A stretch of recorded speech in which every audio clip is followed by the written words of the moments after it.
દેશભરમાં પ્રજાસત્તાક દિવસની પૂર્વ સંધ્યા રાષ્ટ્રપતિ ભવન તરફથી પદ્મ પુરસ્કારોની જાહેરાત થઈ છે, જેમાં ગુજરાતના સાબરકાંઠાના સુરેશ સોનીને પણ પદ્મશ્રી એવોર્ડ જાહેર કરાયો છે। હિંમતનગરના રાજેન્દ્રનગર ખાતે આવેલા સહયોગ ટ્રસ્ટીના ટ્રસ્ટી સુરેશ સોની રક્તપિત્તના દર્દીઓની સેવા કરે છે। સુરેશ સોની તથા પરિવાર દ્વારા ભારતભરના રક્તપિત્તના દર્દીઓને ત્યાં આશરો આપી સેવા કરવામાં આવે છે। નિરાધાર લોકોને પણ આશરો આપવામાં આવે છે। તે સુરેશ સોનીને પદ્મશ્રી એવોર્ડ જાહેર થતાં સમગ્ર વિસ્તારમાં ખુશીનો માહોલ જોવા મળી રહ્યો છે।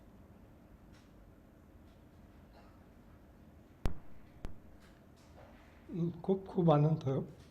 પહેલી વાર નેશનલ ચેનલ પર પદ્મશ્રીનો એવોર્ડ મળ્યો એ જાણીને ઘણી ખુશી થઈ। બસ ગર્વની લાગણી અનુભવીએ છીએ।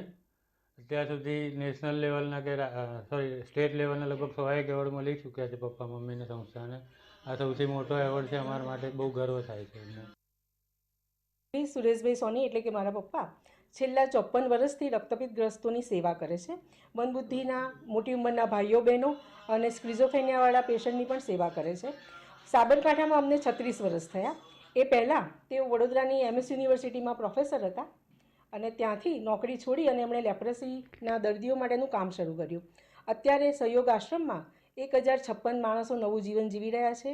ઘરડી દૂધ આપતી ના હોય એવી ગાયોને પણ અમે રાખીએ છીએ।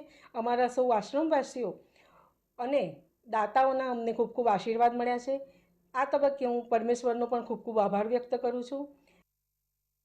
એમને મને કહ્યું હતું પહેલેથી કે હું કમાવાનું નથી, મને કમાવામાં રસ નથી, ગામડામાં બેસીને કામ કરવું છે, એટલે હું પ્રોફેસરની નોકરી મળી પણ હું છોડી જ દેવાનો છું, એટલે પછી પાછળથી ઝઘડો ના થાય।